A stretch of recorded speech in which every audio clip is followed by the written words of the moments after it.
All right, welcome back to the show, everybody. It's been a hot minute since we've been out. We've got a lot coming at you, so let's just get right into it. Man, oh man. We're going to talk about some countries' currencies, some things, some patterns that we've seen repeatedly now over time that just means nothing but wonderful things for the crypto realm. We've got some dates to talk about.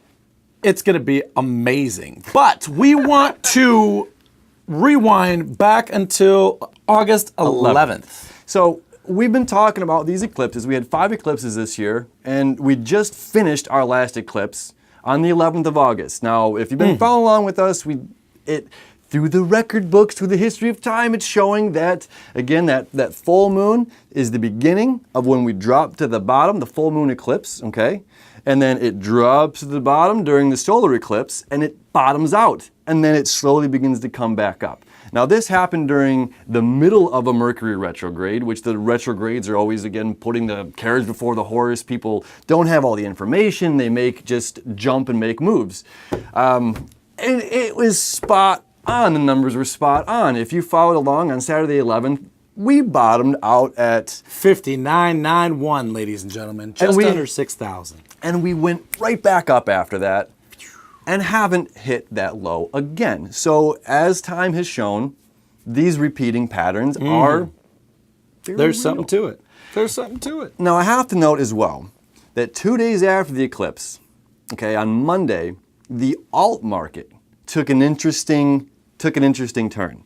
So although that BTC and the overall market cap had hit its bottom on Saturday, there was still, it seemed like everyone, again, I think that's that Mercury retrograde that was happening, everyone was just like, all the altcoins, screw it, I'm going right into Bitcoin because it dropped to 5,900. So we had seen the alt market go blink as Bitcoin got eaten back up again. That's right. So, and if we remember what happened in February 15th, the end of the last first set of eclipses? We had 5. First set of eclipses, we had, January, February, and then here this summer. So the same thing happened, right? The eclipse hit, and then 2 days later, boom. So it's definitely something that we can keep an eye on for the future. And when we're talking about these astrological happenings, we relate it to Bitcoin a lot because Bitcoin, sitting right now, has a 53% dominance over the crypto market. So when we talk about these ups and these downs, we're really relating it to either Bitcoin and or the total market cap. So we really want to give it to, we can't break this down if you into own these individual VeChain was doing great, so it's like if, you don't, it's the overall market is what we're talking about. Overall market. We want to make sure we look at the biggest pieces of the pies, and that's also why we can also relate it to Bitcoin because its dominance is so high as well. Correct. So it's just been fantastic now to see the bottoming out and just that roller coaster ride now steadily coming up. And everything, I would say probably about 80% of the top 100 in the green. In the green. And we are continuing to see this, hopefully until one of the next dates. I don't want to get too far ahead, but some of the next dates that we're looking, we don't have any harsh happenings. No, we don't. We are, like, right now, okay, everything's turned around for the very positive side of things in the astrology world, right? So the Mercury retrograde's over. Eclipse season is over. And this, this last eclipse was very much of a good fortune. Things are coming back up, or it's going to be a little bit easier to move forward and financially. So the Mercury retrograde is over. Okay, that's a good thing. And that takes 3 weeks to do, right? Mars retrograde is 2 months. It only happens once every 2 years. It ends today. Monday, whether you see this today on Monday nights or Tuesday, so it ended on Monday, right? The Mars retrograde is over. What does that mean? This has been a big key. Not only that, but we had this Pisces full moon that happened early yesterday morning on Sunday. So to me, it was the most positive full moon out of the year. And having Mars go direct today means we're moving back forward. So Mars was up there in Aquarius, moved backward during its retrograde cycle, all the way back into Capricorn. It's sitting in Capricorn right now, stationed direct, so it's not moving forward, but it's also not moving backward. It's kind of going at the same pace as Earth right now. So, but what that means, Mars is exalted in Capricorn. That means it's its favorite place to be. Why? Capricorn's the get stuff done sign, right? And Mars is the action. It's the spark. It's the let's make stuff happen. So when you have let's make stuff happen in the sign of let's create things and finalize and we're not just talking about creating this table or the mug or whatever it is. We're in creation process. So we're in creation process. And not only that, but we're forming this grand trine right now, this Earth grand trine, which to me is a huge aspect of the crypto world of what's going on. When we're in the creation process, Uranus is over there in Taurus, connecting with Saturn up here in Capricorn, and the sun in Virgo. And so the sun in Virgo is like very precise, okay? Now, Venus was the first one to hit Virgo out of the personal planets. Now the sun is there forming that grand trine again. This is positive because then Mercury is going to follow right behind it. And that's our planet of trade goods. And I mean, that is in the fiery sign right now of Leo. So, creative self-expression, me, this is why I like, Monero over Bitcoin private, or why I like, whatever it may be. It's why you like what you like. And it's like, now that Mars is moving forward, basically, it's that confidence to make those moves. It's like when it's in retrograde cycle, we kind of like sit back and we're these observers. And when it's in Aquarius, Aquarius is the king of observers. It's like, no, I don't want to play. I'm going to watch, And we've talked about that a million times here on the show. And it seems like everything has been on hold for a little while too. Everybody's just let's stop and let's look at Bitcoin ETF. That's all anybody's talked about for the last, I would say, 5 to 6 weeks. I'm sick of hearing that ETF talk, to be honest with you, because there's so many other things happening right now that are so much bigger than just the ETF. And it's great that we're in this creation period of getting things done. Right. And so the retrograde cycle is like review, rehash, rethink things. So we've had 2 months for Mars, our make action happen, to like figure it out. Let's rethink the dimensions of this. I want the bigger mug to hold more liquid. We're gonna think this through.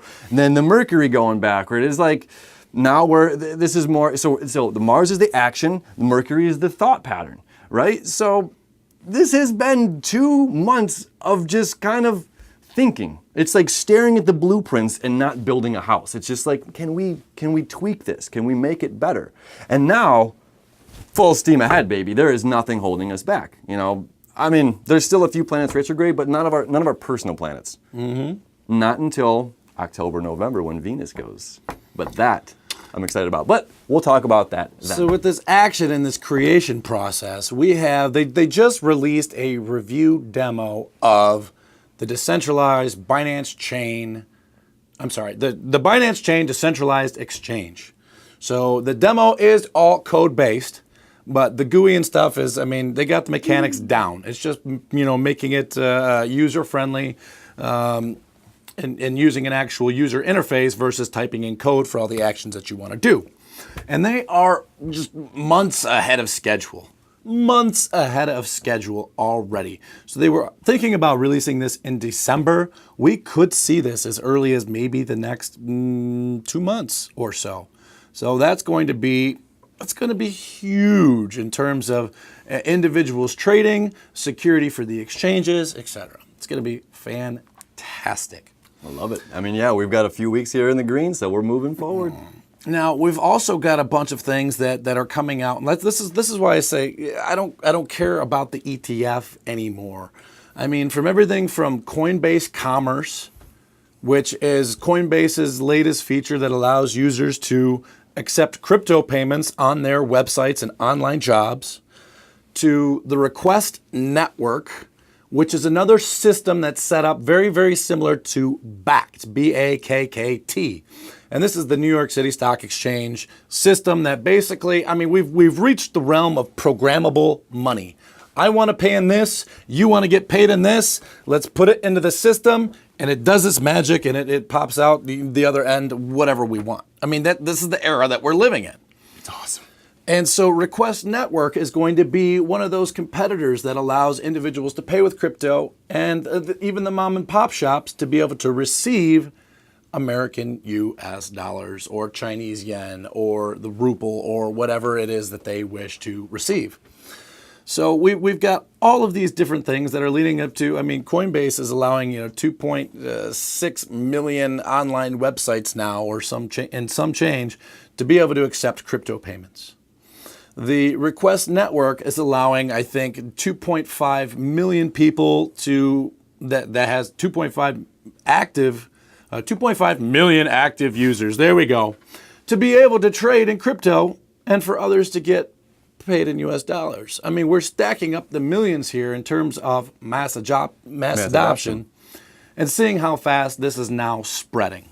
And all of these little apps that we're creating and these smaller companies that are coming out are really going to be competing with these big centralized companies. So this is what we're seeing, and the way that the dApps are going, it's like anybody can hop on the bandwagon and start building. Now we're starting to see these trees fruit. And I picked the fruit, and it's going to taste good, ladies and gentlemen. It's going to taste good. Right. And and it's something we talked about just before we started filming today is the analogy of like if you're standing on the side of a lake and you're just throwing pebbles in the lake, it doesn't seem like you're making a big impact. But the more you keep doing it, eventually you're going to realize that you're filling the thing up. And eventually there's just going to be stones left inside there. And the water's going to evaporate. Basically, it doesn't seem like we've been moving forward. It doesn't seem like a lot of things have been going on. But like beneath the surface, there has been so much happening. I mean, just since January, since we started the show, we are so on track. We are so on track with this tug of war going back and forth with how our government is structurally, how we're going to bring this in and implement it to the awareness of the mass adoption, to making it a more household name. Now, there's still the skepticism. There's still the fear. There's still the uncertainty of this volatile market. And it absolutely is. But we're coming to find that it's, even as volatile as it is, it's more stable than some of the current situations that we're in. And it's going to solve a lot of these problems. And we're there. So let's talk about that. So it was several weeks ago that we spoke about China's yuan. And it basically taking a deep dive. And just days before the devaluation of that currency happened, there was some, $2 billion increase in Bitcoin from the markets in China. $2 billion. Now we have the Turkish lira in the same shoes, walking the very same pattern. So, and this was right around the time of the last eclipse, when it really took a dive. So what happened here is the Turkish lira basically dropped 20. And according to the market exchanges, there was a 350% increase in Turkish money going into the cryptocurrency market. It's like the digital world is saving what the analog world is. And I hope for those of you that have been listening, and one of the constant questions on my mind has been what happens when these fiat currencies, or if these, I'm just going to say when these fiat currencies time is done. Is crypto going to be the fallback? Is it going to actually be a safe haven to be able to put our money in here as a store of value? Is it going to be okay? Is my money going to be okay? And time again, China, now Turkey, and a big one that I'm going to be watching actually is Japan. Mm-hmm. And they probably hold, I think, some $130 trillion in national debt currently. Mm-hmm. So these are going to be things that we want to bring up and hopefully instill some sort of comfort into following the patterns that others are doing and knowing that this is going to be a safe store of value. Keeping in mind, we are not financial advisors. Always make those investment choice wisely after you do your own research. But the trend has been our friend so far, and it's very comforting to hear what happens in these countries in these times of need. It's absolutely amazing. I mean, it's just it's a positive thing when something that we've had, a quote that we've talked in the show a lot of time. A single bar can be a prison if you hold on to it long enough, right? And the dollar it's been around for so long. In all of these countries, the analog world is over in that sense. In this sense, I mean, think about it. How many, when Toys R Us is closing down. When you were, you know what I mean? Like, it's over. It's over. Why? Because the digital technology. I can buy the stuff online. Why do I need to go to this store? I mean, sure, there was like the excitement as a kid going into Toys R Us or whatever, but like, there's a toy store in everything. There's a toy store in the Dollar General, in the dollar store. There's a toy store, in Walmart. There are toy aisles. You know what I mean? It's not. You don't need this specific one thing anymore. To do this purpose. How many honest brick and mortar buildings have one? I think Sherwin-Williams Paint Company is like one of the only brick and mortar companies that's just like got the staples so good on paint. I don't know. It's Home Depot and Lowe's are also up there on the top stocks to be holding at this current time. But that's your home improvement. That's and even like Guitar Center, people aren't going to buy their guitar online. They're probably going to go into a guitar shop or something. You want to hold it. You want to feel it. You want to. Or a bike shop. People are probably not going to buy bikes online, but almost everything it can be purchased online. It can be purchased digitally through your card. It can be, you don't have to visit your bank anymore. You can take a picture of it on your phone. You never need to walk into a brick and mortar bank. It's changing. It is. And we're right on path. And very, very quickly. Another thing that is changing is the loan market. Now, Binance has actually been issuing loans. They partnered up with a company called Nexo. And they have already given out 1.5 million loans. Using the BNB coin as a backup or collateral for that loan. So now, and there's a whole system in place of how they calculate the value and the cutoffs and things like that. It's a very interesting concept of how they're doing cryptocurrency loans. But 1.5 million loans. So now the exchanges are taking over the roles of what the banks used to do. It's interesting how the tides are turning. It's like, I feel like banks are going to end up like newspapers, where people are just like, newspapers? Oh yeah, they still have them, but just nobody cares. I mean, in all honesty, here's back to the Uranus and Taurus. It's a really big deal. It is a really, really, really big deal. And it's like what that really means. Obviously we've talked about Taurus as a sign of material possessions. It's money. It's the things that I need to survive in this world, right? Which obviously we need funds. We need money. But it's like when Uranus enters that sign, it's like something is so foreign and strange. Something that seems so strange at first. But then it's so revolutionary that it's like, oh my God, I cannot believe we didn't adopt this earlier. How did we survive without having this before? It's like GPS. It's like, do you remember road tripping? Depending on your age, road tripping with a map. It's just like, holy smokes, man! Like you miss a turn, you don't get, turn around. You don't get that convenience. That the digital era, the digital technology has brought us. So it's just like this, what seemed weird. I remember when my dad bought my uncle this first GPS but it was global positioning unit. You know what I mean? It was just this weird little thing. I'm like, what in the world is that? It seems so foreign to my mind. There's an app for that.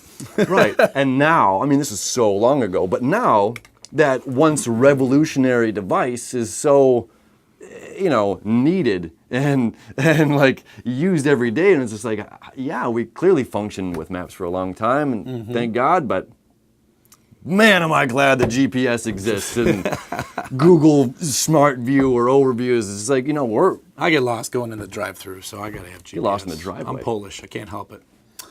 It's a curse. But even in the 80s, the very first people to send an email, it took you 20 minutes to be able to first log onto the internet. We're talking dial-up.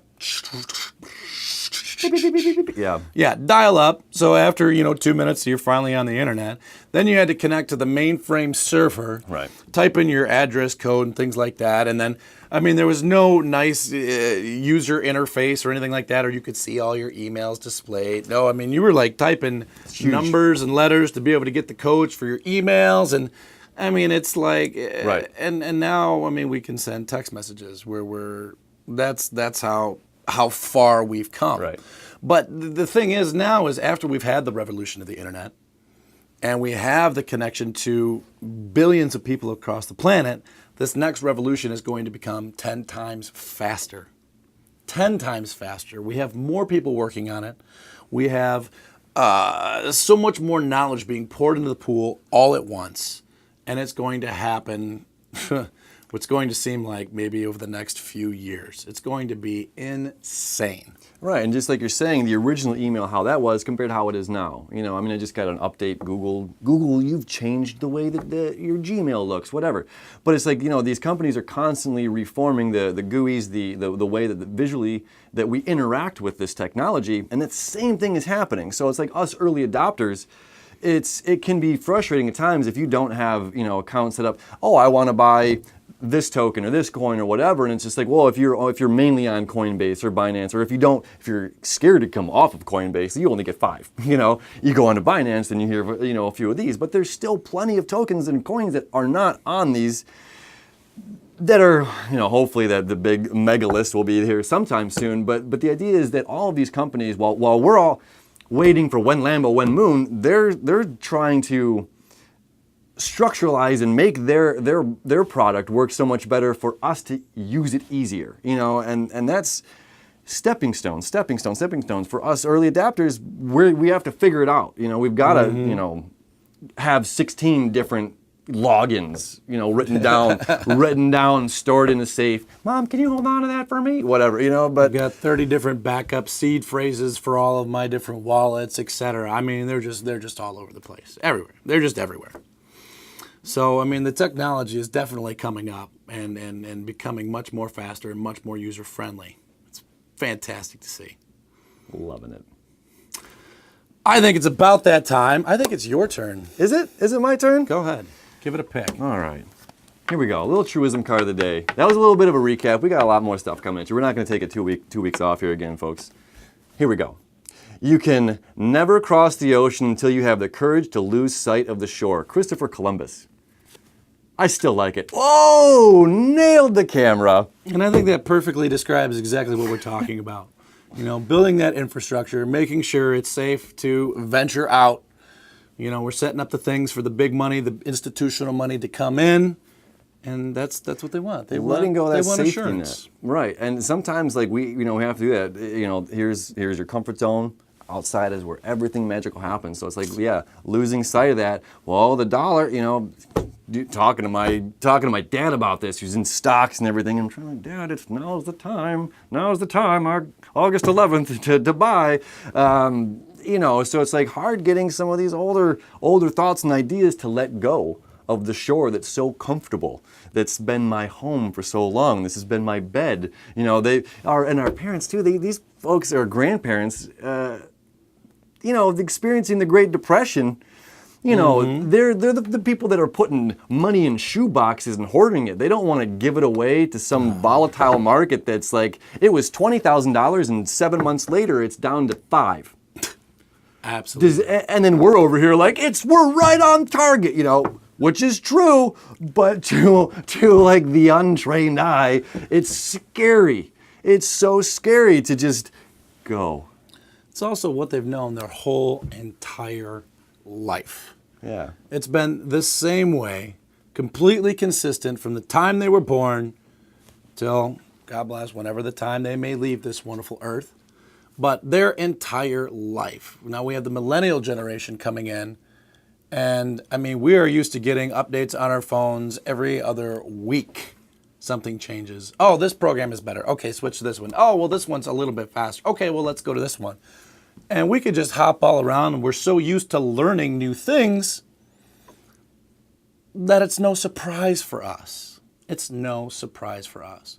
So it's definitely, you know, taking a lot more to get the older individuals. But that's why we see all the, you know, the millennials and the tech industries being able to take off with these technologies because they're so used to it. Right. They're so used to it. And we got to make it user-friendly for everyone else. Right. Be patient. It's coming. And thank you always for tuning in, hanging out with us. We appreciate your support. Thank you for liking, sharing, and subscribing, and joining us here again on another episode of Cryptocosm.